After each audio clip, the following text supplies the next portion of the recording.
The Watership Down podcast is intended for listeners who are familiar with the plot. There may be spoilers. This episode is recorded by Newell Fisher and Sean Hagins and is scripted, narrated and edited by Newell Fisher.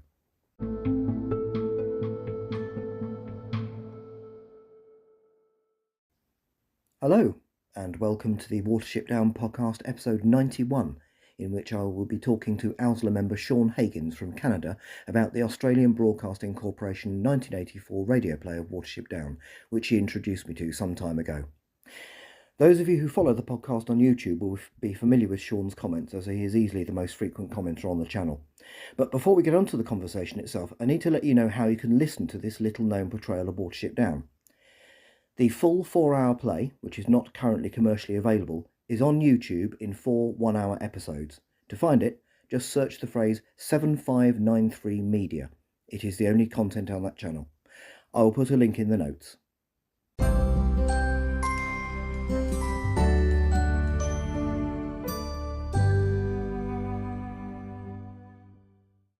A conversation with Sean Hagins.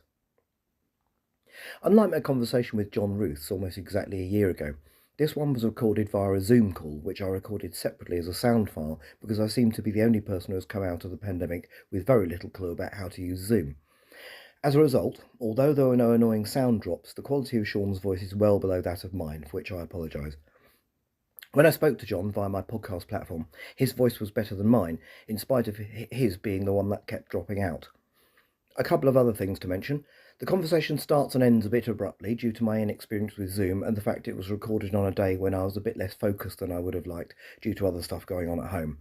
However, there was a lot of good stuff mentioned, including much reference and cross-reference to other portrayals of Watership Down, which was very interesting.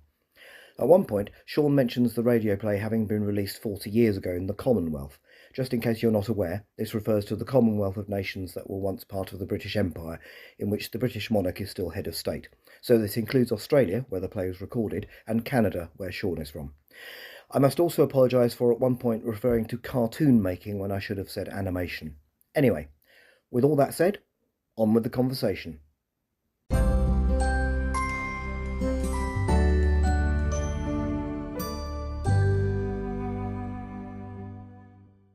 Well, my name is Sean Hagins. I met Newell because I'm a big Watership Down fan. I actually don't remember how I actually found your podcast, to be honest, but I've been following it for quite some time now. I don't remember exactly when I started. You would know that better than I would. Yeah. I know you were already well along into the book review when I found you, because that's when I started just binge watching it and making comments on the YouTube channel.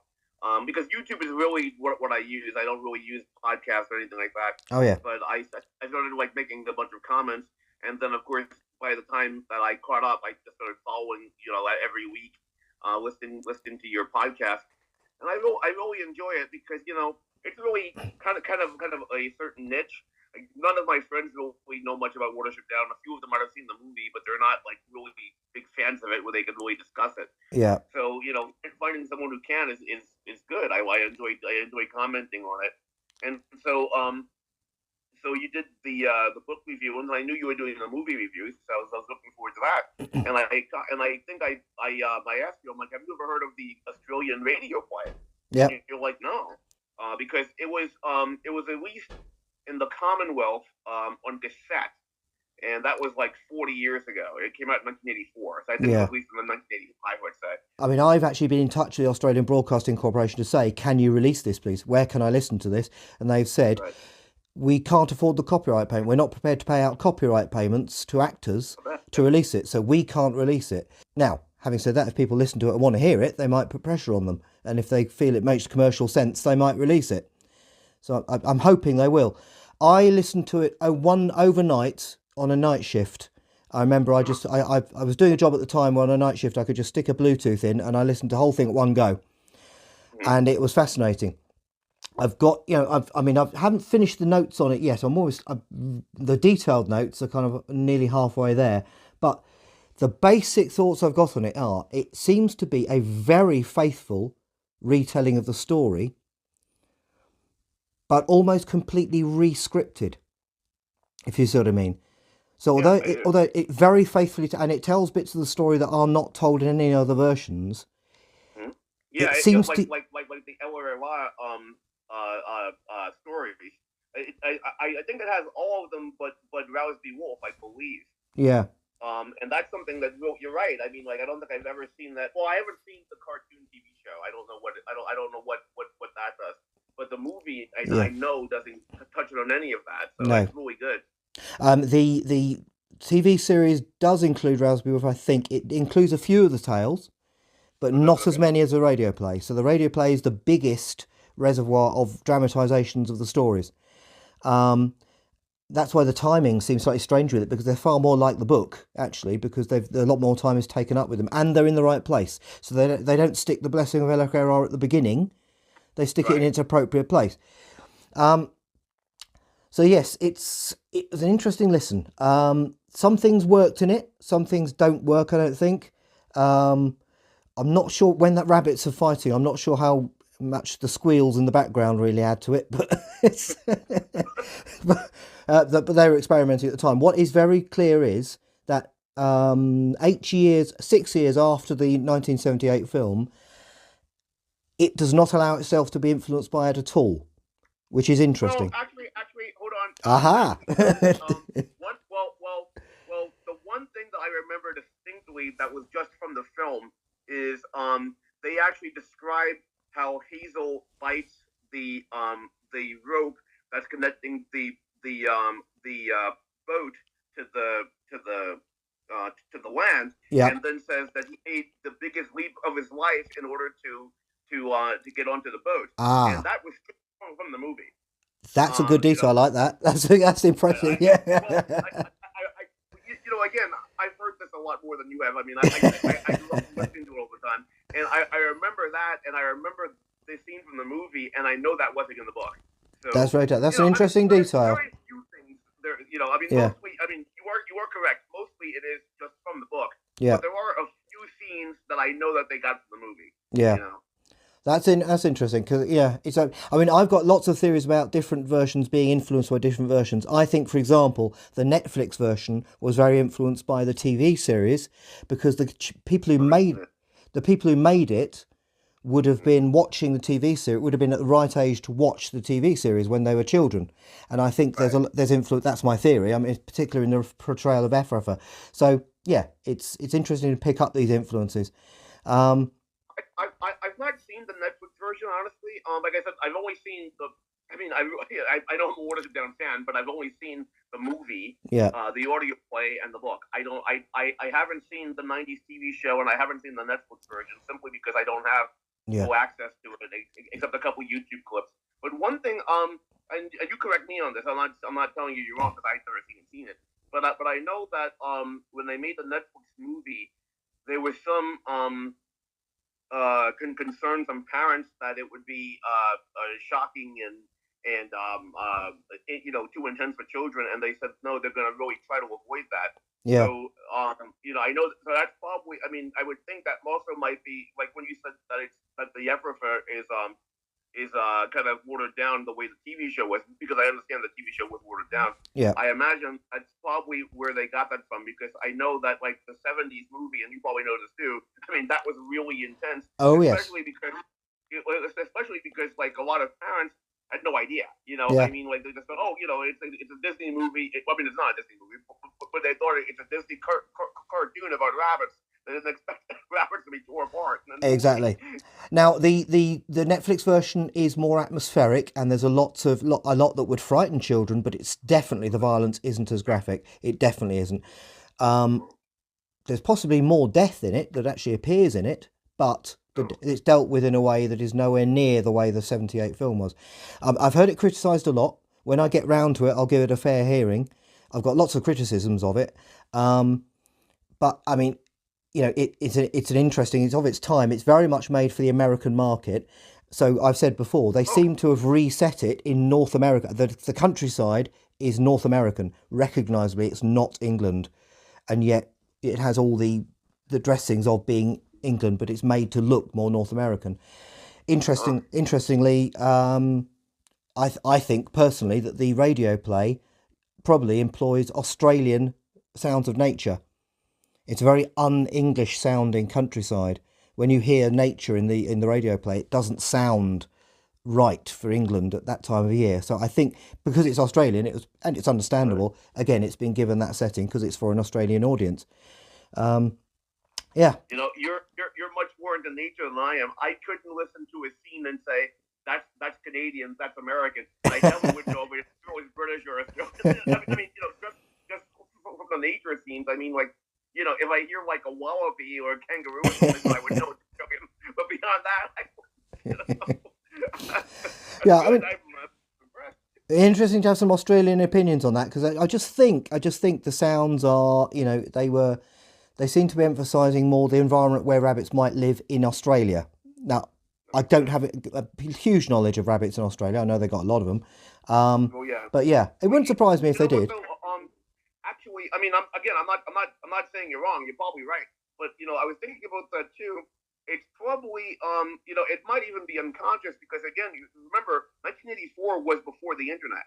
Yeah. So you know, I mean, like this is a small radio play. It isn't like a big production, so they probably really couldn't send people to England to see what it sounds like. They probably only use sounds that they were familiar with. Absolutely. You know, I mean, well, the thing, and I mean, you would know this, but the thing that a lot of, and I'm not picking on millennials, but what a lot of millennials don't realize is that before the internet, you couldn't just Google, you know, the sounds of ambient nature and so on and so place. You'd have to just know what you know. You know, absolutely. You know, you were really, I don't want to say insular, but you had your knowledge of your home location and not much else. I mean, unless you did a lot of extensive traveling yourself. Absolutely. Yep. Absolutely. Yeah. That's a good point. And like I say, we forget. I mean, going through the cast list of the 1978 film, the technical cast, it takes you back to just how intensive cartoon making was then. Again, we forget that cartoon making seems to happen a lot more easily now. We've got a lot more computer processing. You know, it's easier to the Netflix film, whatever people think of the structuring of it and so on, it's far more visually impressive in some ways and can be done with far fewer people. We forget just how intensive it was back then, and like you say, how little information there was. It was very unusual. The guy who did the sound recording for the 78 film went to Watership Down to record Sounds of Nature up there. He actually decided, rather than buying in effects, he actually went and recorded there, which was unusual for that time. I think it'd still be unusual now. But yeah, it's and you do notice when you're recording sound clips from the film how much background noise there is. You don't pick it up when you're watching the film, but when you're recording the atmospheric music for the little snippets I've done, and there's a lot of what they call Foley sounds that get in the way that are there, and you think the recording's gone wrong, and it hasn't. It's just the sounds that you don't hear when you're watching the film, only when you're listening to the soundtrack. It's interesting, because again, it's the soundtrack, but with other sounds laid over the top. So, you've asked me what my negatives are for the play. Again, it's not fair to call it negatives, really. I've said hardly any use of lapine. Okay. To me, that I was disappointed by that. But then again, why would you in a something where you've not got time to explain it? You know, you have to include a glossary. Again, it's actually not such a list of negatives. I've said about how ironically it's closer to the original story than any screen version, despite the rescripting. It is completely rescripted, but it is still closer to the original story than any other version I've seen, I think. The strange thing about Outskirt, now this again might be a nature observation from Australia. Outskirters not even having burrows was an interesting observation. That they refer to Outskirters not even having a place underground. Now that might be something that's based on, again, rabbits in Australia. Don't know. I don't know if I'm speaking out of turn there. And the formalisation of the Owsler was interesting. Again, I've said this is a listing of negatives. It's not really. It's just observations. The Owsler had more ranks. It had majors and captains. Bigwig is a captain. Silver is a sergeant. And then Holly was a major, I believe. So that was the same. So they deliberately, from the outset. Now that, again, we talked about the 1978 film. That might be influenced by that because the Sandalford Owsler is made more military in the 78 film, so maybe they were just upping the ante there and making it more formalised. Just look at my initial notes. We're going to have an... You know something though. Here are my thoughts on that, and I could be wrong. Okay, I actually like that myself, but either way, whether you like it or not, I was thinking that they might have done that too, because in the narration of the book, they explained that Howie is basically the second in command. You know, he's actually they actually said that he's a born second in command, and they mentioned a bigwig and how long he's been in the Owsla, and they mentioned Silver, but without that kind of narration. Now there is narration in the play, but without like a lot of heavy narration, I think that just to streamline it, if they say, okay, so Silver's a sergeant, Bigwig's a captain, Howie's a major, then in their minds they're like, okay, Silver is like, a low level Alpha member. Bigwig outranks him. Howie outranks him, and they know that from the bat, so they don't have to say, "Oh, this is the way it is." They just know it from the rankment, So that so basically it's a shorthand for a radio play to just say, exactly. Absolutely, yep, no, I can go with that, yep, absolutely. And again, I could be wrong. I didn't make the play. I'm just thinking these are my thoughts from the play. Absolutely. I could be completely wrong. They might have just made up the ranks for whatever reason they did. An interesting thing was adding the election of a Ra. That was new. So the chief is elected. Again, it doesn't really contradict the plot because it happens at the same time. It's just the process by which it happens is different. And again, the conversation is different. That more or less was the main points I can see here. Oh, and also, of course, obvious thing. Now, this is something I think is interesting. They call Watership Down. The rabbits in Watership Down never call it Watership Down. But in the play, of course, again, we're talking probably radio shorthand. They actually call it Watership Down. Now, it's disappointing in a way that they didn't have a name for it in the book, but they really didn't. They didn't call it anything. They just called, well, the honeycomb, you could say, but that was the big burrow inside it. But they didn't actually call the place anything. So that was interesting. That again, would probably Did they call Sanderford in the book? I don't think they called it that either. I don't think they did. No. I think that the only Warren that actually had a name in the book was Ephrafa. It is. I don't think they actually called Sanderford. They just called it the home Warren. Yep. And I don't think Calsup's Warren had a. Well, they didn't even in the play. They just called it Calsup's Warren or the Warren of the Stairs. They didn't really call it. They didn't have a name for it. And yet, interestingly, they do name Nutley Copse. In the book, the Warren. I believe I need to double check. We'll double check that later and correct myself if I'm wrong. But I believe they named the Warren that the Ephrathans attacked. That is named, and it's clearly named after the place where it is, wherever that is. Never been able to establish where that is. So that is named. So Warrens around Ephrafa are named. Maybe it was part of the writing process. Maybe he got to that point in the book and thought, I need to start naming places. Maybe it just naturally happened with the writing. But yeah, maybe the naming of Watership Down, it works because obviously they would have a name for it. And therefore they are speaking Lapine, so therefore that's translated back into English, and the English for that. Right. So that can work, but yeah, at first it jarred. It was like, oh God, they can't call it that. But again, some of the stories of El jar as well, when they mentioned camels and English rabbits and things like that. There's lots of things that can suddenly think, oh, that sounds a bit strange. An interesting note. No, actually, too, I was going to say, it's interesting also, the Warren that was attacked before in the play, they distinctly say it was the location that the Watership rabbits are in now. Like they even mentioned, oh yeah, we were here before. This is what we did before. So it was actually that same location. They actually state they've been there already. I've forgotten that. I need to re-listen to that bit. Right, that's in Act 4. Right, and when I put that up, I'm going to re-listen to that. The fourth part's probably the bit I'm least familiar with. I need to re-listen to that. Another interesting one was Cowslip's Warren being under a graveyard. Actually, Cowslip's Warren being located under a graveyard was an interesting change. Wasn't that in the book? No. I thought that didn't they mention the white bones in the book too? That's in Fiver's vision. They never actually said it's a graveyard, but I think that from the way they described it, it was implied that those are tombstones. I thought. Maybe I'm wrong about that, but that's what I thought. Again, something else I need to recheck. I'm sure everyone listening to this will recheck it as well. What do you think of the voice actors themselves? Can I ask you that? Some better than others. Bigwig's voice sounded a bit old to me. Yeah, exactly. That's my complaint. Bigwig to me sounds too old. Yeah. I thought that all the time. I mean, he actually does a good job with it. I like his voice. I really do. I mean, like, as an actor, I think that he did it really well. But he just sounds too old. Yeah. Especially granted, I guess rabbits are different, but when I think of someone of Bigwig's age, to me, he sounds more. Are you a Star Wars fan? I don't remember if I ever. Am I sorry? Are you a Star Wars? I mean, the original. Oh yeah. Oh yeah. Okay, so like to me, he sounds like Obi-Wan Kenobi of the original trilogy, not of the prequels. So in other words, kind of like the mentor telling people what to do. But then like when he's like, okay, so you're the action man, Bigwig, and he sounds like he's like like in his late middle age at least. It just I kind of thought that was a little odd. And it's one thing that I'm sorry.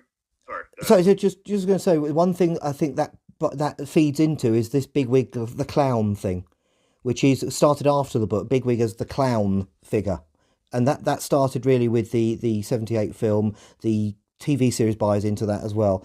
Bigwig is always the clown, the comedian, the figure of his voice. He's kind of very upright, respectable British Army colonel's voice to me. It makes him slightly a figure of fun. That might not be the intention. I didn't think that. Yeah, and that's. I actually thought, like, when I thought about the Obi-Wan figure, what I meant was he sounds very. I don't think he's a clown. I think that he sounds very respect. I mean, like, someone that I would instantly respect, but someone that I would instantly respect for their wisdom, not not for their fighting prowess. But I would never have thought he sounded funny. It might be a perception thing for me. It's that particular accent, because it's one you don't hear here, really. So it's very much of an olden type. So when you often hear when someone's doing that accent, they are making fun of something. It might be a perception of just that. Actually, I'm sorry to cut you off, but you know what? No, you mentioned that actually explains something to me, because coming from Canada, hearing different British things. I don't get the cultural references that a British person would. So hearing that Sergeant Major voice in England, I guess, sounds more like a caricature of it, whereas coming from North America, hearing that sounds like, oh, this is a person that you listen to. This is It's interesting. This is the way proper British people sound. Yeah. I mean, that's the way I always thought. I never thought, oh, this is funny. You know what I mean? So it's funny you mentioned that, because I would never have thought that. It's a bit of living history. There was a bloke a man who lived down the road from my parents about 40 years ago who had that accent. And he was a veteran of the Second World War. That was very much an accent and it was rare then, I think, to really hear that accent. So it's an interesting cultural perception. And again, it was made in 1984. So that's an accent you might hear here then, I suppose. But since then it's become rarer. Like I say, the fact that it is set in Britain, and the perceptions of culture can be very different around the world. It really illustrates to me how things are perceived differently. Oh yeah, well, it's funny. Sorry, but just to underline that is a perfect example. I know this is a prejudice. I mean, not a negative against British people, but still something that I just inordinately give respect to that I shouldn't. I hired an older gentleman, maybe about in the 60s. This is maybe 10, 15 years ago, because again, to do youth sports photography, and he was English. He had that upper class English accent. Yeah. And I automatically thought, in my mind, okay, this is a person that's going to be completely a good worker, completely straight-laced. I don't have to worry about anything with him. And it turned out that he was trying to cheat me. I was shocked. I'm serious. I mean, like, I thought this is a proper British gentleman. What's he doing? Yeah. And again, that was just my perception. I'm just kind of curious as the characterization. I wanted to I mean, we this doesn't have to be in your clip, but I wanted to just say I like how they did some of the characters. Like the Hawkpit character kind of reminds me of the Pipkin character in the movie, in the sense of like he was more of the comic we leave, but I think Hawkpit was a good rank and file character, because they couldn't use Acorn, Speedwell, and Buckthorn, but Hawkpit, his kind of like, I don't know, that like working class kind of like, I don't know. The rabbits I've got who left were, the list I've got here, by the way, is Hazel, Fiver, Dandelion, Pipkin, Buckthorn, Hawkbit, Silver, Bigwig. And Hazel later says there are 11 of them. That was one mystery. 1, 2, 3, 4, 5, 6, 7, 8. No. They actually list them all because they mentioned Acorn, Speedwell, and the rest. They just don't have speaking parts.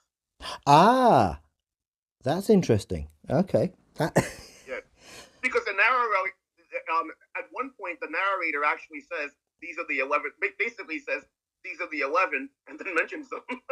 One thing you didn't mention that I thought you were going to, because I know that you mentioned several times that you did with Watership Down, the book, you didn't like that there was a very dearth of female characters, and so I thought you were going to say, well, I liked how Clover really had a bigger role in the play, and you didn't mention that at all. And, yeah. And I thought you were going to, actually. I'm a fallen victim again to how long it is since I listened to the whole playthrough. Yeah, no, I seem to remember that. Yeah, that's something I will go into in my notes. Yeah, I mean, every version after the book has expanded the female role, every single one, and rightly so.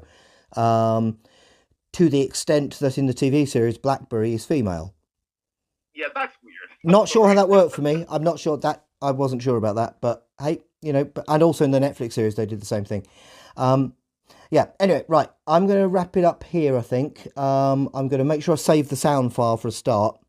So brilliant, good stuff. We'll do this again.